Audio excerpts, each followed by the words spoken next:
Hello guys, welcome back to my channel. আমি মনাই। তোমরা সবাই কেমন আছো? আশা করছি তোমরা খুব ভালো আছো, আর আমিও ভীষণ ভালো আছি। অনেক দিন পর আবার একটা ডেলি ব্লগ তোমাদের সাথে শেয়ার করতে চলেছি। অনেক দিন পর মানে সত্যি তোমাদের সাথে কোনো সেরকমভাবে ভিডিও আর শেয়ার করতে পারি না সময়ের অভাবে। তো কিছু করার নেই, তোমরা প্লিজ একটু পাশে থেকো। তো যতটা পারবো আমি আজকে ভিডিওটা শেয়ার করার চেষ্টা করব। অনেক দিন পর একটা ডেলি ব্লগ তোমাদের সাথে শেয়ার করছি। তো চলো, পুরো ভিডিওটা আশা করছি তোমাদের খুব ভালো লাগবে, আর ভালো লাগলে প্লিজ একটু পাশে থেকে আর অবশ্যই কমেন্টে জানিও তোমাদের কেমন লেগেছে। তো চলো বন্ধুরা, ভিডিওটা শুরু করা যাক। তো চলো দেখতে থাকো। এই যে সর্বপ্রথম সকাল সকাল এই যে ফুল দিয়ে, ঠাকুরের ফুল দিয়ে তোমাদের ঠাকুর ঘর থেকে আমার শুরু করছি, যেটা আমার দৈনন্দিন কাজের একদম প্রথম তালিকায় পড়ে। তো এই যে দেখো ঠাকুর ঘর চলে এসেছি, ঠাকুর ঘর মোছামুছি হয়ে গেছে, আর সেটা আর তোমাদেরকে ভিডিওতে ক্যাপচার করতে পারি না। আর এখানে এই যে আমি প্রণাম করতে বসে গেছি। এখানে ভিডিওটা ফুচকি করে দিচ্ছিলো, মানে আমার জায়ের মেয়ে, ওই ভিডিওটা ক্যাপচার করে দিয়েছে একটু। তো এই যে ঠাকুর প্রণাম সেরে নেওয়া আমার ফার্স্ট কাজ। তারপর ঠাকুরকে ফুল দিয়ে, ফুল জল দিয়ে, তারপর প্রণাম করে এখান থেকে বেরিয়ে তারপর সমস্ত কাজ সারা হবে। কারণ ঠাকুর ঘর আমার কাছে মানে আগে, সবার প্রথম আগে ঠাকুরকে প্রণাম করব, তারপর সমস্ত কাজ আমার শুরু হয়। কারণ না হলে না দিনটাই মনে হয় অসম্পূর্ণ। এইদিকে ছেলে এখনও ঘুমাচ্ছে, তো চলো ওকে গিয়ে ওঠাই। যে ঠাকুর প্রণাম করে এসে দেখছি ছেলে এখনও বেঘোরে ঘুমাচ্ছে। মানে ওকে এই রোজকার রুটিন এত বিরক্ত লাগে ওকে ওঠাতে, মানে ওঠাতে হলেই আমার ভীষণ মাথা ধরে যায়, যে প্রচণ্ড একটা হেডেক ওকে ওঠানো ঘুম থেকে। কারণ অনেকটা রাত্রি করে ঘুমোই, তো তাই উঠতেই চায় না। এই যে দেখো ওঠাচ্ছি কোনো মতে, বাবা বাবা করে ওঠাচ্ছি, কোনো মতেই উঠবে না। সে তো এক বায়না, কোনো মতেই উঠবে না, আড়ি মুড়ি ছেড়ে কোনো রকমে। তো চলো বন্ধুরা, ওকে ওঠাই। ওকে উঠিয়ে অনেক কাজ আছে, ওকে সকাল সকাল ফ্রেশ করে তারপর আবার সমস্ত কিছু মানে শুরু করতে হবে, দিনের সমস্ত কাজ শুরু হবে। তো এই যে দেখো কোনো মতেই উঠতে চাইছে না। ওকে ওঠানোর পর তারপর শুরু হবে কাজ। তো চলো ওকে উঠিয়ে নিই, তারপর তোমাদের সাথে আবার শেয়ার করছি। এই যে উঠিয়ে নিয়ে চলে এসেছি বাবুকে, আর এসেই গরম জল চাপিয়ে দিয়েছি। কারণ ফার্স্ট আমি সকালবেলায় আমি আর বাবু দুজনেই প্রথম ঈষদ উষ্ণে একটু গরম জল খাই। ওকে বাসিমুখী এই জলটা দিই আমি, সেই ছোটো থেকে, অনেক ছোটো থেকে ওকে এটা করি। কারণ আমি মনে করি এটা গ্যাসের সমস্যাটা অনেকটা দূর করে দেয়।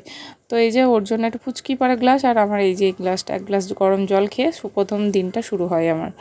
তো এই যে দেখো গরম জলগুলো ঢেলে নিলাম, তারপরে এই যে গরম জল আমি নিজে খেয়ে তারপরে এই যে বাবুর কাছে এলাম, যে বাবু খেয়ে না। ও তো কোনো মতে এই টাইমটাও এত বায়না করে, কোনো কিছুই খেতে চায় না। দেখো কত কিছু করার পর বাবু একটু খেয়ে নাও বলার পর তারপর আবার মুখে তুলছে।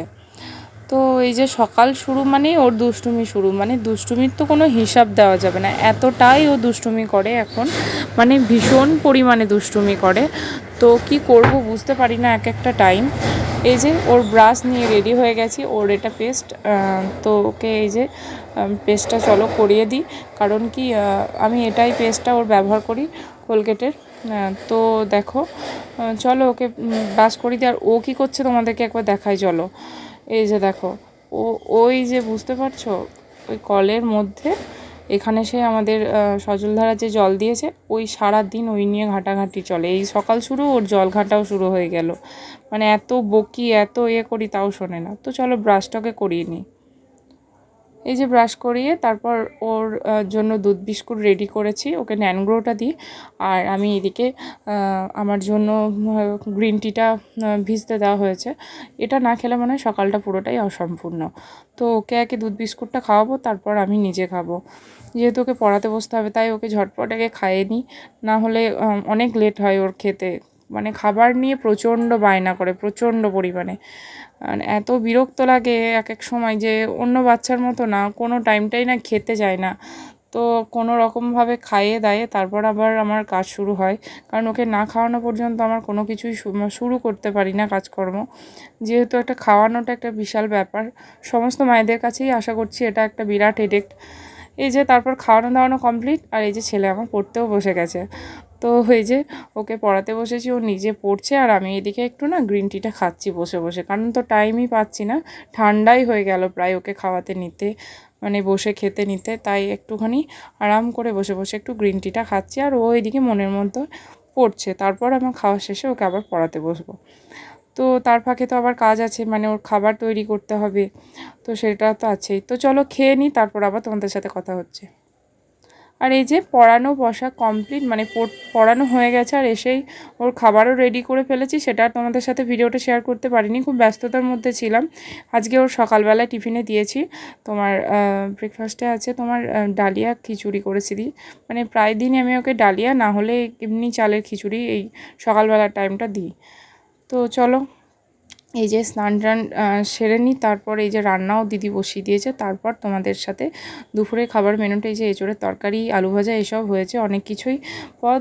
তো এই আলু সিদ্ধ আছে, পটল ভাজা আছে। তো চলো স্নান সেরে এসে তো আবার খেতে বসে গেলাম। তো এই যে খেতে বসে গেছি অলরেডি, আর স্নান সারা হয়ে গেছে, আর বাবুও খাইয়ে দিয়েছি ওকে। এরপর আমিও খেতে বসে গেছি এই যে ভাতের থালা নিয়ে। তো চলো খাওয়ার সামনে আছে যেহেতু, তাহলে ঝটপট তো খেতেই হবে। এই যে তো চলো খেয়ে নিই বন্ধুরা, তারপর তোমাদের সাথে আবার কথা বলছি। আর এই যে খাবার খেয়ে একদম হাতটা ধোয়া কমপ্লিট। তো ভিডিওটা আমি এখানেই শেষ করছি। তোমাদের পুরো ব্লগটা কেমন লেগেছে প্লিজ কমেন্টে জানিও। ভালো লাগলে লাইক কমেন্ট শেয়ার অবশ্যই একটা সাবস্ক্রাইব করতে না। টাটা।